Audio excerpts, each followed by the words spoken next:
Get ready for the dictation. Dictation will start in 5 seconds. Start. In this connection, I am also happy to hear what the Defense Minister said yesterday in one of his public meetings, namely that the Government of India is contemplating to create a setup in our villages wherein our panchayats will be functioning more or less on the lines of parliament. Unfortunately, he did not elaborate that point further, and the press has not thrown any more light on what that exactly means.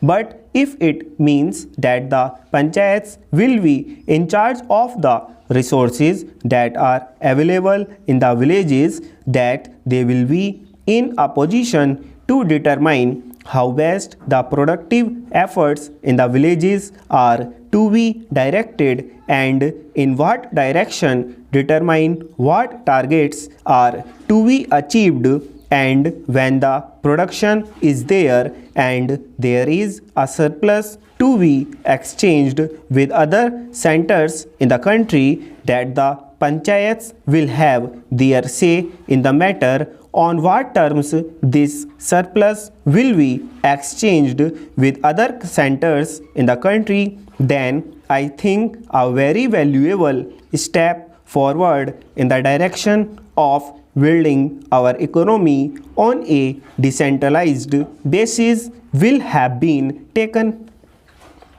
We have always taken the view, sir, that if planning is to succeed in our country, and if there is not going to be any regimentation of our productive activity and forces, what is necessary is that the common man should have a voice in determining the economic policies and in formulating the economic plans of development, and should have also his say in determining on what terms a village or a group or an industry should be working for the development of economy as a whole.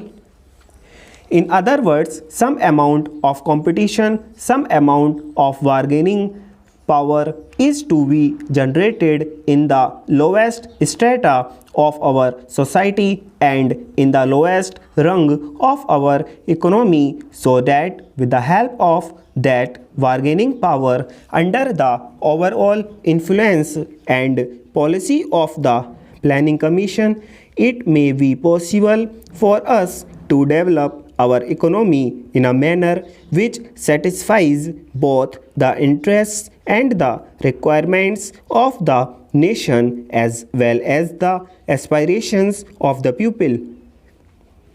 When people feel that they also have their say in the formulation of policies and programs, and that such policies and programs are not something which is dictated from New Delhi, but are those which have been worked out by their own efforts, and as a result of their own deliberations, to that extent these plans are a part of their efforts in the development of their regions, of their own crafts, of their own industries and their own skills. Stop.